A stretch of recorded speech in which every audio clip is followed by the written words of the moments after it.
Hi, and welcome to another edition of the Aussie Ideas Man. These pro Aptera sites are coming at greater numbers than the 3 a day that they used to come at. Now it's more like 4 a day, and things are getting closer to a head, I'd say. So I just thought I'd look at a few of the recent videos and make some comments on it. This one's called More Lies because as you go through some of these things, you'll find some places where somebody has to be lying. So we'll just go through and check it out. I'll just have to acknowledge the fact that I am looking at a video by Drive the Lightning interviewing N. Bruce Nelson, and that's N. Bruce Nelson you're seeing at the moment. And later on, there are videos from other site owners. So I acknowledge that one site owner is Free Power, and he's taking an interview from another site, and that interview is with Steve Fambro, one of the founding CEOs of Aptera. The other acknowledgement I make of my sources is from Steve the Cretin, who runs Aptera Owners Club, who is also using the same interview as Free Power uses, and that should do it. So, folks, you are tuned to Drive the Lightning, the positively charged EV channel. He's the host of Iowa Aptera on YouTube. Right. Which, full disclosure, our favorite Aptera material comes from Bruce Nelson. Okay, so their favourite material comes from Bruce Nelson.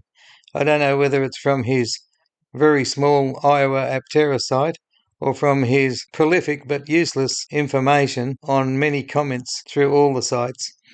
But really, if that's all honesty, him being their favourite, then the Aptera Motors information videos are not as good as Bruce Nelson's, and the Cretin Steve from Aptera Owners Club, whom many say are better than Aptera Motors for information, are also second rate to their regard for Bruce Nelson's comments. You have been involved in EVs for a very long time. Now, just take a note of direct work with EVs. Just have a think about how direct it is. My first direct work with EVs was probably when I lived in Japan. I taught English for a EV company called Nippon Yusoki, and they mainly made mining locomotives and milk carts and things like that, milk delivery carts. But they also did work for other things. And one day I was idly thinking about whether an electric motorbike could have the range to get from where I lived to the company to commute. I was about 30, 35 miles away. And they actually designed a motorcycle for me when I realized it was going to be costing tens of thousands of dollars that they'd be investing, and I didn't see a real return back then. So I said, well, we won't do that. But that was my first encounter.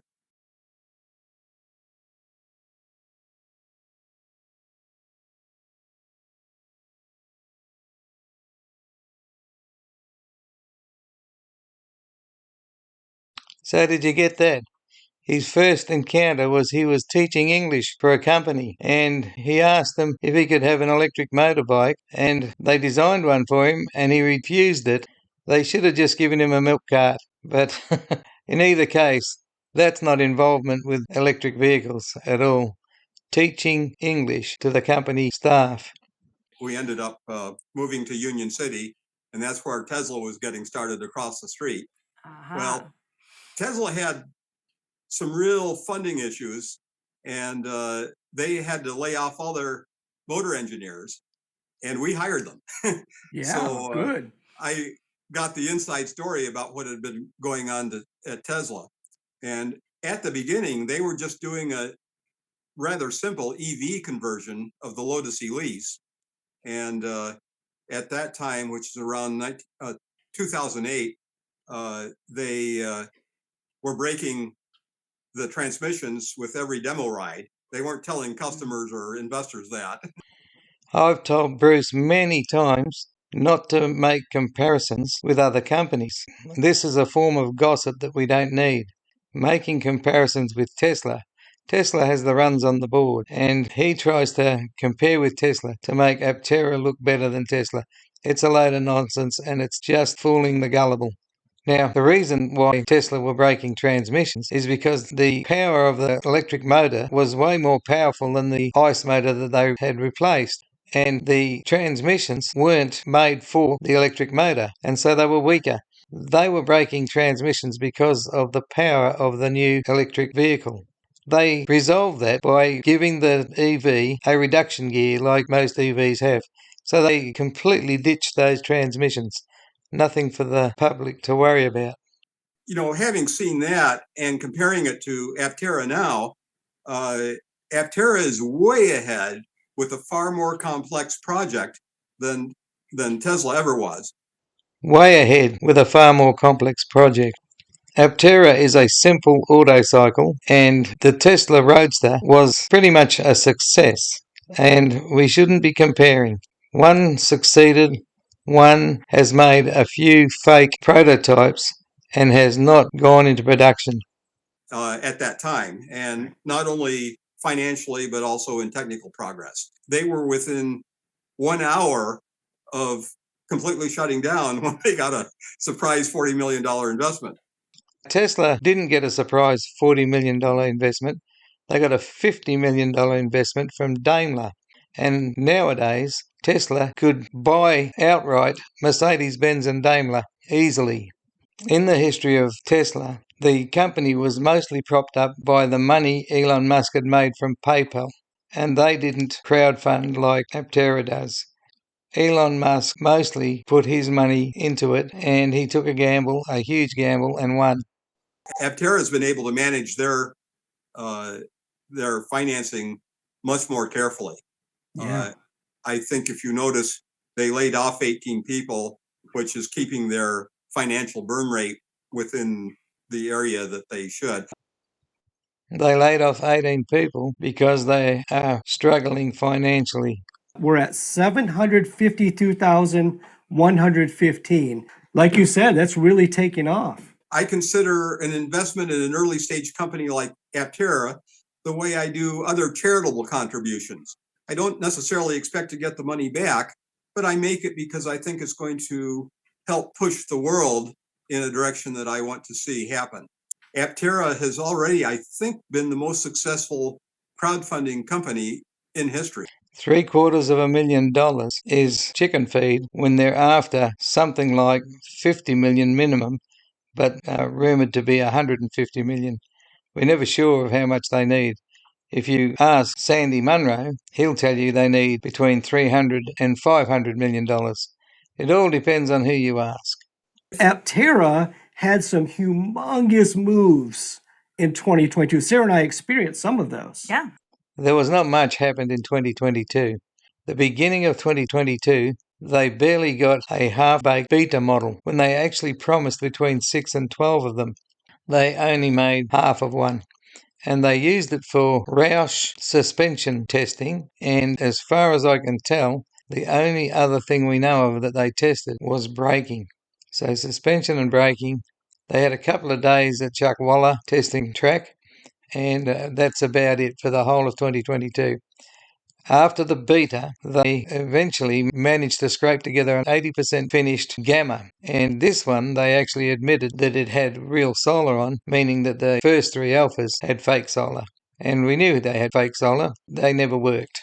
But anyway, they got the Gamma together at 80% and showed it at Fully Charged Live event, and after that, the Gamma never proved that it could do anything. Still hasn't shown that it can go an inch on solar power. After that, they scraped in by the end of 2022 a render of the Delta, just a render. But nobody, not even CPC, could make the body panels from that render because there isn't a dimension on it. The things that CPC need are detailed blueprints with all the dimensions and not just a silly render that is there to fool the gullible. Judy and I actually got rides in the Luna Alpha, the silver one, Nice. which I didn't expect. And Daniel Morris, the engineer, took some time out to give me quite a spirited ride, I have to say. People were concerned about the road bumps. He hit one, I think, around 30 miles an hour. Oh my. Wow. quite a jolt, but it didn't cause any issues with the vehicle. It might not have caused any issues with the vehicle, but I think that jolt has affected him. So I was really excited about that and experiencing the acceleration and that kind of thing. If that was the car they released, I would buy it. The Alpha. It was noisy and rough, but it wasn't any worse than a Volkswagen kit car I used to drive. Yep, that's about what you're going to get. Something that's no worse than a Volkswagen kit car. I asked if I could sign an NDA, and so Daniel was then willing to answer some of the technical questions about development that, of course, partly because of that, I haven't spoken about publicly, but it certainly helped me understand some of the engineering behind it that was quite new. And as this last year has gone on, we've seen the developments, and now most of that information is public. Most of that information is not public, and for this past year, I have challenged Bruce to explain this skin cooling. It's the skin cooling that he's interested in. It's the new technology. It doesn't work, it's never proven to work, and it doesn't look like it can work, even to date. Now, he's always hidden behind this NDA. Who has ever asked for an NDA? There is no reason for it. It's stupidity. But Bruce is one of the rare people that has requested an NDA, but now he says the information is public. If you really want to check out skin cooling, look at some of the videos that I've made in the past and the challenges I've made to everybody, including all of Aptera's engineers, to properly explain skin cooling. It is the rort. And I think it's the central reason why they know that they'll never get this into production. They have from the very start known that they can't make a reliable vehicle with this skin cooling. One of the things I was doing was at the company I was working for was thermal engineering. In fact, I designed and helped build a refrigeration system that flies on the International Space Station. I did a lot of specialized thermal stuff, and one of the interesting things I'm eager to find out about is with the new body design being made by CPC, that's going to change some of the thermal characteristics of the body. Now, I don't know how much. It may end up not being a big thing, but it does mean that there's a lot of new testing to match how the cooling as it had been designed, both the batteries and the wheel and the cabin cooling, to make sure that that's all going to perform the way that they expect. So doing the new design of the body is definitely causing a lot of the systems to have to at least be recalculated and revisited. This revisiting the ability of the skin to get the air cooling into the batteries and the motor is something that they're hiding. They won't do it. I challenge them to actually do what Bruce is concerned about and prove that that CPC material is good enough to cool the motor and the batteries so that there's no thermal throttling, so that there's no stopping every 3 minutes as you want to drive anywhere to cool down. Yeah. Before they even got to that Delta design you're talking about, they have partnerships in place for everything. You mentioned CPC for the bodies. That's made it a company that makes supercars, right? Like Italian sports cars. Yeah, CPC builds the Lamborghinis, for instance, and they've also been working with BMW and Ferrari and many of the European vendors. CPC doesn't make supercars. Ferrari, Lamborghini, McLaren, and all the ones that they named, they make the supercars. CPC makes small parts that go on supercars. They don't even design the bodies. And as far as I know, unless somebody can come up with an actual whole body design by CPC, this is just talking up nonsense. There is no badge on any supercar body that says CPC on it. Now, this is deception at best, and this is what Bruce is good at, deceiving people. It sounds like CPC builds Lamborghinis. It doesn't build even the bodies for Lamborghinis. It has had minimal work with the old Lamborghini Countach, and now they're about to make a new Countach, a limited edition run of a brand new Countach. And as far as I know, CPC has some involvement, but I don't know that it's the whole body. They don't build all Lamborghinis, but the way Bruce says it, any person listening would think, oh yes, CPC builds Lamborghinis, and possibly even all Lamborghini bodies, but they don't. They're nowhere near close to it. Actually, it turns out that Sandy Munro introduced Aptera to CPC quite some time ago. This is one of the lies. I don't know who's lying. Bruce says Sandy Munro introduced them. Now listen to what Steve Fambro says. You'll have to be quick when you try to pick up the Indian name of the engineer that he sent over to, well, all over the place first. But this engineer is the one that found CPC. Now, is Bruce lying or is the CEO lying? We dispatched our VP of Engineering, Akosh Fair, to find us a process that was scalable. And he went around the United States and Europe and brought us this company. And he called me on the phone. He said, they won't let me take pictures, but you got to believe me. You have to come here and see this. You're just not going to believe it. This is everything we wanted.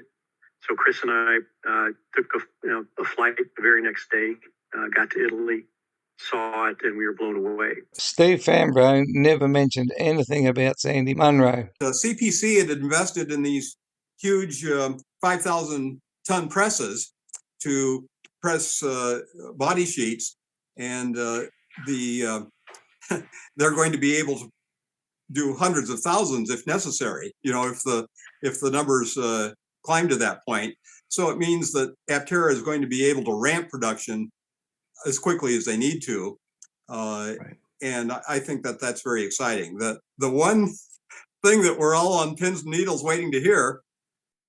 This is where we don't know whether Bruce is lying or whether the CEO, Steve Fambro, is lying, but the stories are different again. One of them has to be lying. Bruce is claiming that they need $50 million to buy the blocks that make the tooling for CPC. And later on you'll hear Steve Fambro claiming that they've already paid for those blocks and had them delivered to CPC. Is that making these toolings for these presses is millions of dollars. Yeah. And that's why Aptera needs to raise another 50 million or so that they would not have had to do if they were still continuing with the low volume production method, the vacuum resin infusion that they had been planning on. I'd say 6 months ago, we purchased some very expensive blocks of tooling steel from Germany. They're massive, they're bigger than people. And the steel is going to be machined into tools in Italy at our supplier, CPC. So those blocks had to be purchased about 6 months ago because of how long it takes. They've just been delivered a couple of weeks ago. And very soon they're going to start machining those tools to begin making the body structure. And we expect the first test bodies to roll off the line mid-year this year, and production vehicles ready to be sold by the end of the year. Now, Steve Fambro is being interviewed in early January, about the same time as Bruce Nelson's being interviewed, only a few days apart. But in either case, Steve Fambro is now saying that nothing's going to happen this year when it comes to delivering Apteras to customers. Nothing's going to happen. This year is all for building a few Apteras in Italy, having them tested, and production isn't any part of it. Yeah, a lot more. Yeah, so we may have seen Aptera in 2022 if it wasn't for the trade, but the switch to CPC is going to make this a better car that can ramp quicker and get more of them on the road, I think. Yeah, I agree. I would have had a vehicle possibly even around now. Bruce probably would have had one around now. That's not true. It was 10th of September when they scraped in with the 80% built Gamma prototype. It was the last day in December where they had the drawings, the render, not the blueprints, just the render, the drawings for the Delta. There is no way, even if he was going to use the old resin infusion or whatever it's called system, there was no way that they could build a Delta, have it tested, have it registered, and have it sold. Not a chance, not a hope. So why is he saying he could have had one? There was no chance. They kept on with the old system, but if you We might get another lie here. We don't know who's lying. It's a simple matter of Bruce now says that when these body shells come out of the press, that they need a laser cut to be precise. And later on, you'll hear Steve Fambro say that when they come out of the press, they're right to be built on. if you've been around vacuum resin infusion, you know that the precision of the parts isn't tremendous. But with the CPC thing, they can stamp out the pieces and then use a laser to just make the precision of each part absolutely incredibly precise. You basically just put a block of carbon paste in the mold. It squeezes shut with 5,000 tons force, add some heat, and 3 minutes later, a structural part comes out ready to use. And it means that we're going to be getting, even though it's delayed, we're going to be getting a far better vehicle than we would have. So I'm really excited about that. And for people towards the end of the line, because of the speed at which they'll be able to produce, they'll be getting their vehicle sooner. That's right. So if Aptera manages to come good with every claim that they've made, I'll be buying one, and it won't matter that I'm not in the first 40,000 orderers because they intend to make them at such a rapid rate that I'm happy to sit back and make an order after I see the silly trike be handed over to proper road test reviewers and come out squeaky clean. So that has to meet all those performance claims, those wild performance claims, and at the ridiculous prices. I won't be looking at it if they jack up the prices. What do you think the next step is for Aptera? What do they do next?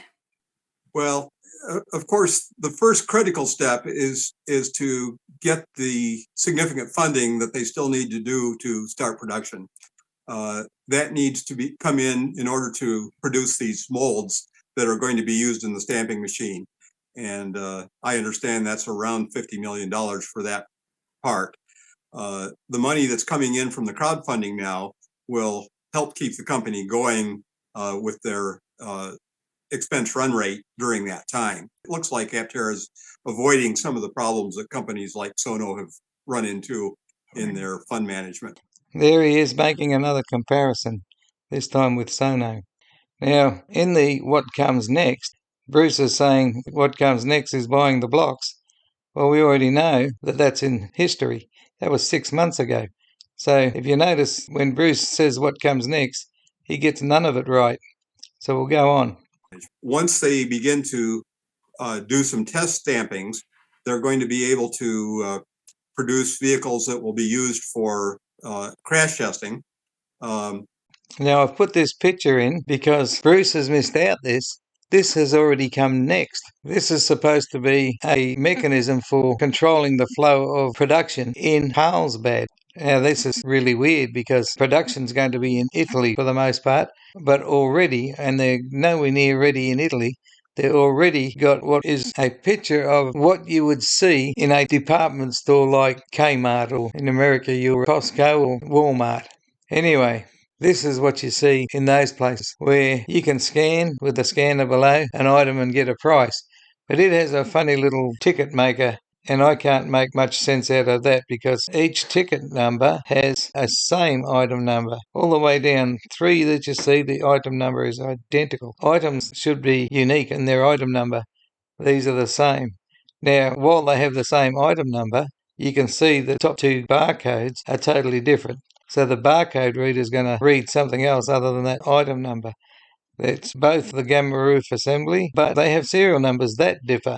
And I can't make any sense out of them because the bottom one ends in 43009. They're all the same prior to that. The next one is 4300A, so from number to letter. And then the next one is 4300B. So there's a sequence in the top 2, but the sequence is broken in the bottom one. It just doesn't look like this is real. Aptera does not legally have to crash test these vehicles because of the class they're in.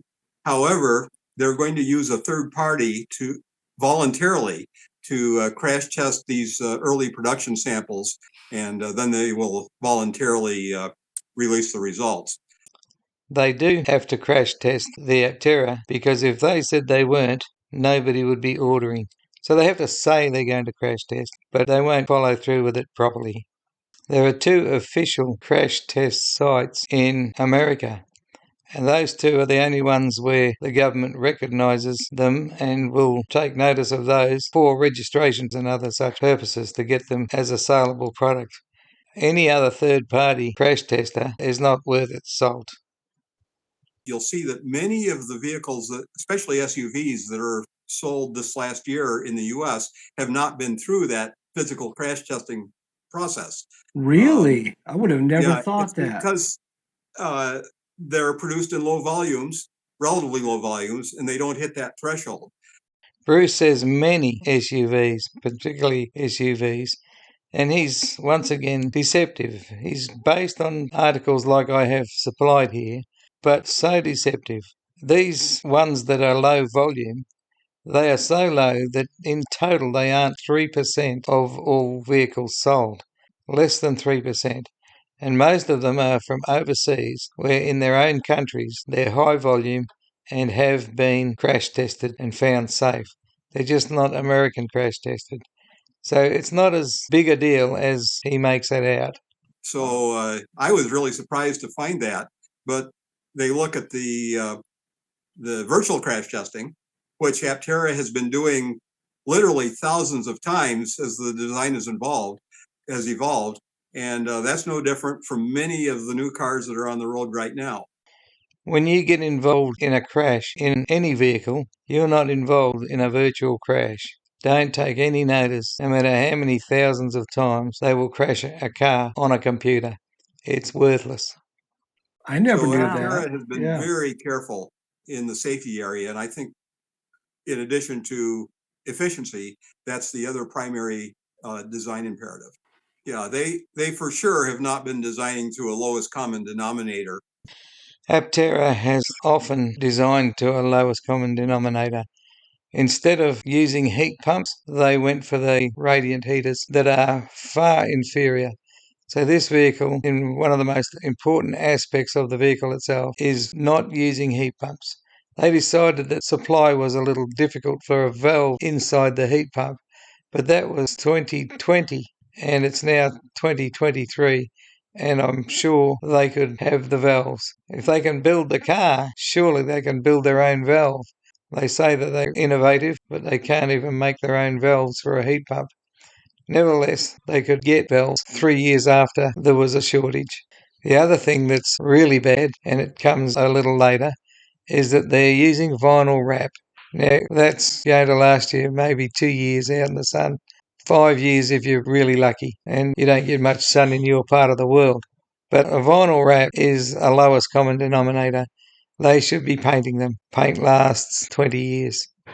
They come out ready to be covered with a vinyl wrap. They don't have to be treated or sanded or polished or anything.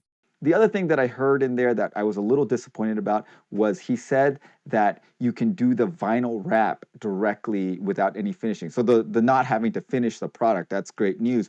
But the vinyl wrap was disappointing because he definitely said vinyl wrap. Before they said wrap, and we weren't sure, was it vinyl wrap or was it PPF?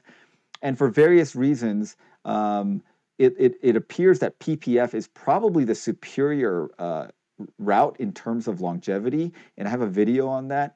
But it looks like they're thinking vinyl wrap, which doesn't have the longevity that PPF has, especially if you're going to leave it out in the sun. I'll definitely have to talk to them about that and see why they're going to vinyl wrap over PPF. But that was a little disappointing. In any of these things. And some of the features that people point their fingers at, recently I've seen some discussion about, those, when you're parking, those extended wheels are going to get nicked by drivers that aren't paying attention. But what would you rather have, a vehicle that doesn't turn over in violent maneuvers, or one that might occasionally get a nick on the on the wheel pad? Most people aren't saying that these wheel paints will get an occasional nick. Most people are saying other cars are going to knock the wheel completely off the body of the silly trike. And that's a big difference. He plays it down and says, they'll just get nicked. A few little bumps and scratches. No, these things are probably going to get knocked straight off. For the stated purpose of Aptera, I think they're really making some wise choices here. Yeah, one thing we learned about recently is the fleet division. Yeah, Aptera has already taken some fleet orders, and so I think it caught them a little bit by surprise. They're now trying to decide what their criteria is going to be.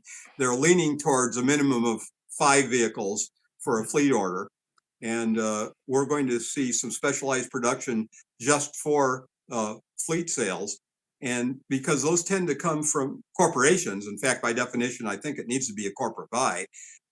There's going to be tax implications and the possibilities of additional funding sources too. I think that the Aptera, when we start driving it, is going to change all our lives in ways that we hadn't really imagined. And of course, we're going to be seeing tens of thousands of tons of carbon dioxide that otherwise would have continued going into the air to no longer be headed that way. Here's another deception. He talks about the saving when people drive it, when it doesn't even exist yet. But if they make it, as you'll find out from Steve Fambro, they use oil to make the body shell. The carbon fibre is made with oil, and so there's still a heavy toll to pay in the manufacture of these things. To date, most carbon fiber is actually the precursor compounds and come from oil. You'd have to do an analysis of what it takes to mine the ore to begin making the whole steel, like the whole steel process, and compare it. We've done some of that, and I still think that this carbon is very competitive in terms of overall carbon footprint compared to the end-to-end steel footprint. But I don't have anything that we can share with the public right now.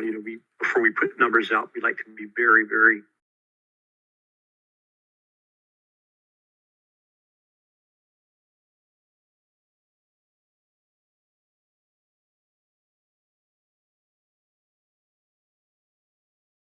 sure and careful that numbers are correct.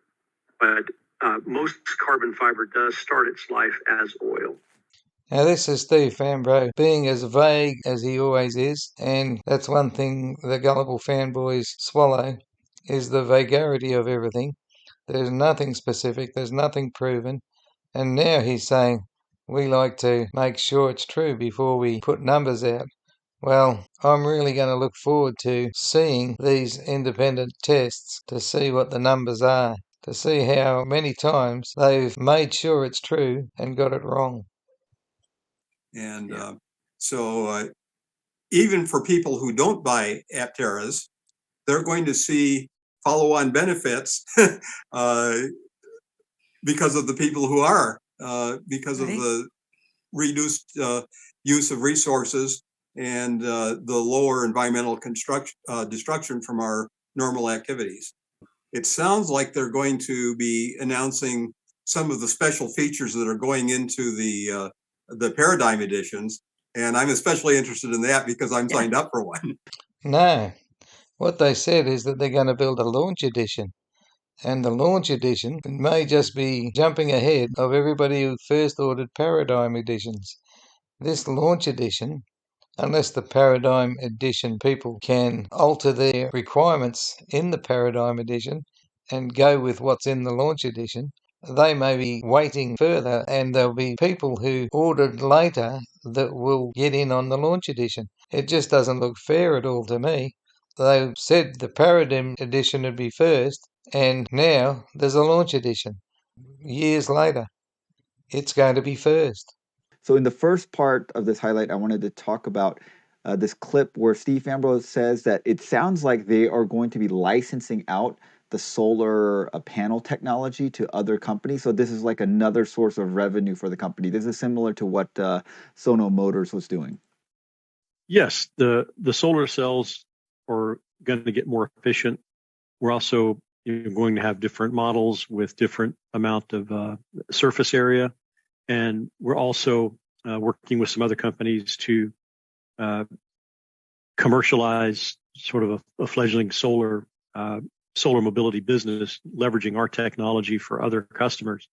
So the solar business, I think that's just more snake oil. We get promises from these CEOs, but what do we see? What do we actually see?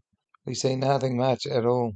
Okay, so the next part of this, talking a little bit about the finance, which is sort of the most important thing at this point.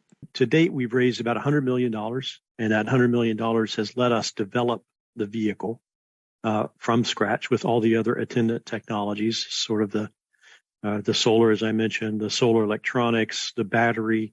We made an acquisition last year of a company that makes displays and the software because they did a much better job than we could. So he's talking about Andromeda right there. And we've been able to do all of that on less than $100 million.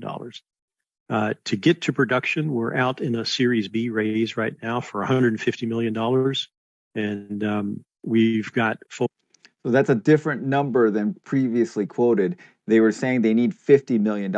Yes, a different number than previously quoted. This is what has gone on for years. They have built 5 fake prototypes in nearly 4 years, and they've averaged $20 million per prototype. $20 million. They're just backyard junk thrown together. There isn't $20 million. There's not within cooey of $20 million put into each of these things. And we need to really know where this money is going, because it's going overseas and at all sorts of strange places. It's going all over the place, and we're losing track of millions and millions and millions of dollars. It doesn't look good. I think if we can keep our fundraising on schedule, and I don't see why we can't, we should be able to get the vehicle into production, go through all of our validation, crash testing, everything next year, and hopefully out to the market. You see, next year, the date of the interview was January 9th. So next year is 2024. Okay, so this next segment is probably the most new information dense part of the segment. And here Steve talks about how many employees they have, and we find out some other cool things. Overseas, mostly in Italy, we have probably another 20 to 30 people, maybe 50 or so through various vendors working with, so suspension, lighting, aluminum castings, that kind of thing. Yeah, so suspension, lighting, aluminum castings, that's all being done in Italy. The suppliers are all in Italy, it looks like. We were thinking that those suppliers would be more stateside, but it looks like it's mostly an Italian supply chain. The suspension raises a red flag to me, because that's basically mostly what was done at Chuckwalla for a day or two, and it's by Roush, an American company that's in Canada a bit as well, but too far away from Italy. I have no idea that they have any presence in Milan, and yet the suspension is what's getting done in Milan. Now, this just flies in the face of what they've already done. I thought they had the suspension sorted by Roush. To get the vehicle in production, the team in Italy will grow by about 30 folks. And our team here will grow a little bit less than that for the final assembly, because we're going to be doing the body assembly in Italy first and shipping the bodies over here, probably with. Okay, so that's the new thing that I didn't realize. They are, and this makes the video where Jason Hill was with CPC Group, that makes more sense, because they were saying they were going to build the Aptera there. And I was like, do they mean they're going to build some test beds there? What do they mean? It looks like they're actually building a large proportion of the vehicle in Italy. And they're shipped. So, at first we thought, okay, CPC Group is going to make these body panels and you can nest them, so you could pack a bunch of them. You could probably pack hundreds of them in a container ship, in a large container, because they could all nest together. But they're going to actually build complete bodies and then ship them over. So that's a totally new thing. If they build a large proportion of the vehicle in Italy, they have got no chance of getting that loan that they've just applied for, because that loan that they applied for is all about manufacturing in America. If they build most of the vehicle, visually, the lion's share of the vehicle is built in Italy, then it's just going to cut them out of the loan. Only 5% of the loan was ever handed out in the first round, and Aptera had an application in with a four-wheeled vehicle, not a three, so they qualified to apply. They had an application in with a four-wheeled vehicle made wholly in America, and they didn't get the loan. Now they're applying, it doesn't matter about the three wheels, that's allowable now, but now they're applying with a vehicle that's mostly made in Italy. And they're probably going to put the motors on the vehicles too, because those are coming from Alafe in Slovenia, which is much closer to Italy. It looks like the major body and structural parts are going to be made in Italy and shipped whole to the United States. But the cool thing that we found out is how most of their supply chain is Italian, and much of the assembly is going to happen at CPC Group. So I'll finish off and bring you back to this picture of a department store scanner. They've gone and bought this. Bruce was asked what's happening next, and this has already happened, and he didn't know about it. But it's a joke, because the Carlsbad factory's not making them. It may finish them off eventually. It's not making them. And the Carlsbad factory has very little in the way of supplies of anything. And the Carlsbad factory was supposed to get about 50 AGVs from Red Viking mid-November last year, and they don't even have that. So here they are tracking how this phantom product is supposed to be moving around without any supplies being able to be added to it, but not even without being able to move around. It is absolutely bizarre. Now, I think that'll do for this time. I hope you noticed that there are conflicting stories between what Bruce thinks going on and what the CEO says is going on. And I don't know whether Bruce is lying. I have caught him lying in the past. Admittedly, it's just because he's too stupid and doesn't really know what's going on, like he tells me. He says I don't research, but I think Bruce doesn't research either. I shouldn't say either, that actually admits guilt on my part. But anyway, somebody's lying. If it isn't Bruce, it's the CEO. And back a year ago when I first started looking at it, I was detecting lies from the CEOs, and particularly Chris Anthony.